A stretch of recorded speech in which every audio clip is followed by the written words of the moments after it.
Subscribe कीजिए हमारे YouTube channel नाते रजा को और बेल आइकन को प्रेस कीजिए, जिससे आपको हर रोज न्यू वीडियो की नोटिफिकेशन। सब्सक्राइब। एक शख्स के दिल में ख्याल आया कि जो उसकी नौकरानी है, जो उसके यहाँ नौकरी करती है, तो उस नौकरानी के साथ वो अपनी नफसानी ख्वाहिशात को पूरा करे। तो उसने अपनी नौकरानी से कहा कि एक काम करो कि अब तुम घर में काम मत किया करो, बल्कि मैं जहां जिस ऑफिस में बैठता हूं, जिस जगह पर, वहां तुम मेरे सामने आकर के बैठ जाया करो। तो उसने कहा कि आप रोजाना आकर मेरे सामने बैठ जाया करो और जितने पैसे तुम काम करने के रोजाना घर ले जाती थी, उतनी रकम मैं तुम्हें दे दिया करूंगा। उस लड़की को खुशी हुई कि मुझे तो बगैर काम के पैसे मिल रहे, सिर्फ कुर्सी पे बैठने के। तो वो जा करके उसके सामने बैठ जाती थी। एक दिन वो शख्स उस लड़की के करीब होने के लिए आगे बढ़ा, फौरन पीछे हटा। उसने अपने गुलाम से एक चिराग मंगाया और चिराग मंगाने के बाद उसने चिराग में अपनी उंगली को डाला। जैसे अपनी उंगली को डाला, थोड़ी देर उंगली चिराग में रही, बर्दाश्त करता रहा, लेकिन फिर फौरन बेसाख्ता उसने अपनी उंगली को यूं खींच लिया। उसके बाद फिर उंगली को डाला, फिर थोड़ी देर तक के बर्दाश्त करता रहा, फिर खींच लिया। इसी तरह उसने अपनी पांचों उंगलियां जला डाली और उसके बाद उस लड़की को कहा, ये पैसे लो और आइंदा अब मत आना मेरे पास, चली जाओ। उस लड़की ने कहा, मैं तो चली जाऊंगी, लेकिन ये बताओ कि तुमने ऐसा क्यों किया, अपनी उंगलियां क्यों जलाई? उसने कहा कि जाओ अपना काम करो।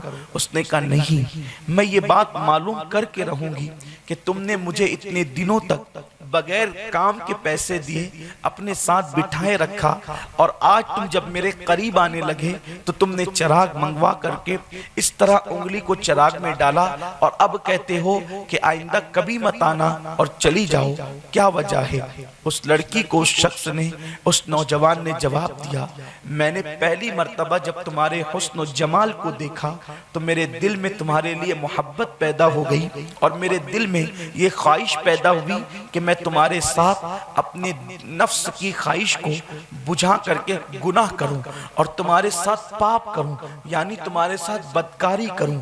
ऐसे में मैं तुम्हें हिम्मत नहीं कर सकता था बोलने की, तो तुम्हें अपने पास बुला बुला करके बिठाता रहा और रोजाना तुम्हें पैसे देता रहा। आखिरकार आज मेरा नफ्स बेकाबू हो गया, आज मेरा वजूद बेकाबू हो गया, और मैंने सोचा कि आज तुम्हारे साथ जिना कर ही लूं। ऐसे में मैंने सोचा मैं जिना तो कर लूंगा, लेकिन मेरे सादिको मज़दूक नबी, सच्चे नबी ने फरमाया, जिना करने वालों के लिए जहन्नम का दर्दनाक अजाब है। तो मैंने सोचा कि पहले मैं ये तो देख लूं कि जो आग जहन्नम से 70 दर्जा हल्की और कम है, मैं उस आग को बर्दाश्त कर सकता हूं या नहीं कर सकता। अगर मैं इसको कर सकता हूं तो फिर सोचूंगा, लेकिन मैंने चिराग जलाया और मैं बर्दाश्त न कर सका। जाहिर सी बात है, हमारी इंसानों की जलाई हुई चिराग की आग जब हम उसकी तपिश और हरारत को बर्दाश्त नहीं कर सकते, तो अल्लाह ने जिस आग को दहकाया हो, भड़काया हो, उस अजाब को हम कैसे बर्दाश्त कर सकते हैं? उस आग को हम कैसे बर्दाश्त कर सकते हैं? इसलिए मैंने चिराग के अंदर अपनी उंगली को जलाया। मेरे दिल से गुनाह की मोहब्बत, जिना की मोहब्बत खत्म हो गई कि जब मैं चिराग की आग को बर्दाश्त नहीं कर सकता तो जहन्नम की आग में कैसे बर्दाश्त कर सकता हूं? इसलिए अब मैं तुम्हें कहता हूं कि चली जाओ, दोबारा अब न आना। ऐ खातून जन्नत की कनीजों, मैं भी आपसे यही अर्ज करना चाहता हूं, जब बेपर्दा निकलने को दिल कहे, जब किसी पे नजर डालने को दिल कहे, जब गीबत करने को दिल कहे, जब हराम लुक़्मे खाने को दिल कहे, जब अल्लाह की नाफरमानी करने पर नफ्स उबरगलाए, तो उस वक्त ये तसव्वुर कर लेना कि इसका अजाब कितना दर्दनाक है। क्या तुम उसको बर्दाश्त कर सकोगी? नहीं, और हरगिज नहीं कर सकोगी। तो अल्लाह की बारगाह में सच्ची तौबा करो, नेक बन जाओ, नेकियों की तरफ आओ। गुनाह करके न किसी को सुकून मिला है, न तुम्हें सुकून मिल सकता है। गुनाह करके न किसी को बरकत मिली है, न तुम्हें बरकत मिल सकती है। मेरी बहनों, अपनी जिंदगी को बदल दो, अपनी जिंदगी को तब्दील कर दो। गुनाह में कुछ नहीं रखा है,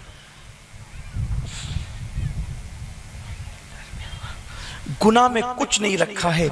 अगर दिलों को सुकून मिलेगा अल्लाह की फर्मा बरदारी में मिलेगा, दिलों को सुकून मिलेगा नेकियों में मिलेगा, दिलों को सुकून मिलेगा परहेजगारियों में मिलेगा। सुन्नी दावत इस्लामी की इस इज्तिमा में आपको यही दावत दी जाती है, अल्लाह की पाक दामन बंदी बनो, अल्लाह की इबादत गुजार बंदी बनो, इबादत के लिए वक्त निकालो, नमाज के लिए वक्त निकालो। आज से पहले अल्लाह की जो नाफरमानी हो गई है उससे सच्चे दिल के साथ तौबा करो, अल्लाह ताला आपको हमको जरूर माफ फरमाएगा। अल्लाह की बारगाह में दुआ है कि अल्लाह मुझे आप सबको नेक अमाल की तौफीक अता फरमाए। गुफ्तगू के दरमियान अगर कोई गलती हो गई हो, अल्लाह अपने हबीब मुस्तफ़ा करीम रऊफ़ुर रहीम सल्लल्लाहु अलैहि वसल्लम के सदक़े तो फैल माफ फरमाए। वमा अलैना इल्लल बलाग। अस्सलामु अलैकुम